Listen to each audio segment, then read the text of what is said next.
total action 16 cricket crazy nations, how exciting. Hey guys, assalamu alaikum. Myself Rakib Hossain and welcome to my another vlog.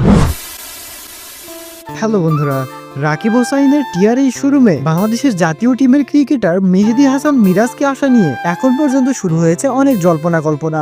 তাহলে কেন এসেছেন মেহেদী হাসান মিরাজ রাকিব হোসাইনের টিআরএই শোরুমে? তাদের মধ্যে কি নতুন করে কোনো কন্টাক্ট হয়েছে, নাকি রাকিব হোসাইনের সাথে এমনি দেখা করতে এসেছিলেন মেহেদী হাসান মিরাজ? তাই আজকের এই ভিডিওটি দেখলে এই বিষয়টি সম্পূর্ণ ক্লিয়ার হয়ে যাবে আপনাদের সামনে।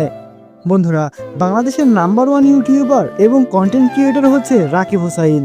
তার সুন্দর লাইফস্টাইল এবং তার সুন্দর সুন্দর পোশাক পরিচ্ছদের কারণে প্রতিনিয়ত অনেকেই জানতে চায় তার এই পোশাকগুলো কোথায় পাওয়া যাবে।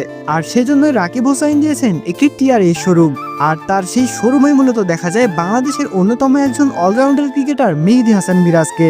তবে তিনি কেন এসেছিলেন তার এই শপে, এটি জানিয়ে দিয়ে শেষ করবো আজকের এই ভিডিওটি। তার আগে আপনারা যারা এখনো আমাদের চ্যানেলটি সাবস্ক্রাইব করেননি, তারা অবশ্যই ভিডিওটিতে লাইক করে চ্যানেলটি সাবস্ক্রাইব করে দিন। প্লিজ গাইস, তোমরা যারা এখনো সাবস্ক্রাইব করনি তাতে সাবস্ক্রাইব। বন্ধুরা, ধারণা করা হচ্ছে মেহেদী হাসান মিরাজ তার বাচ্চার কেনাকাটা করার জন্য মূলত এসেছিলেন টিআরএই শোরুমে। তাদের মধ্যে কোনো ব্যবসায়িক চুক্তি হয়েছে কি হয়নি এই বিষয়ে এখনো ক্লিয়ার ভাবে কিছু জানা যায়নি।